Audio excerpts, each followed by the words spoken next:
And we look at the world as kind of a normal place. We have an ordinary view of looking at the ordinary way of looking at the world, a common sense way of looking at the world. It's normal. We're not very impressed by the world. Kids are. Oh, I love raising our grandkids, and everything's new, and they're so excited, and they just that freshness. There's newness there.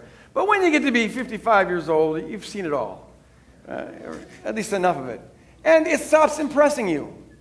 So we look at a tree, but we've seen thousands of trees, and so there's nothing much impressive about a tree. And we see a blade of grass or a flower or a sunset, or we see our spouse, or we look in the mirror and see ourselves. But we've seen all this before, and it no longer impresses us. The clouds, the stars. It's normal. It's ordinary. It's just the commonsensical world. It's even kind of boring. But do you ever have those moments, once in a while? Or have you ever had these moments where you all of a sudden wake up and it's not normal at all? You wake up to how utterly odd it is that there's something rather than nothing. There's something. Does that ever happen to you? I'm feeling alone up here. Does it ever happen? No, Greg, you just did a little bit too much drugs when you were 16.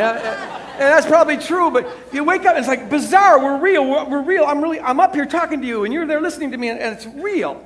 And it's just, we take it for granted, but it really is bizarre. We exist. And does it ever strike you as strange that, it hits me once in a while where I'm walking along, and all of a sudden I realize that I am a brain encased in a head. I'm inside of a skull. And I'm walking along. There's me. That's really who we are. We're trapped in these skulls, and we're peeping out at one another through these little beady eyes.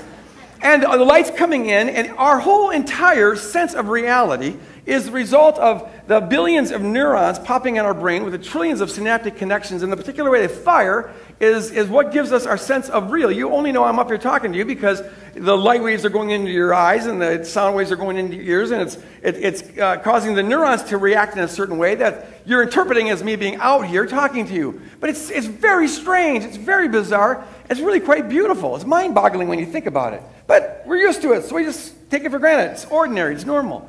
Once in a while, though, you wake up to how strange the world is. We exist. It's real. It's really here. And we don't even know what existence is. What is existence? What is it that sustains us over nothingness? Why is there something rather than nothing? Well, we say, well, we have matter. We have substance. We have substance. I have substance. Here I am. But what is substance? We don't even know what substance is.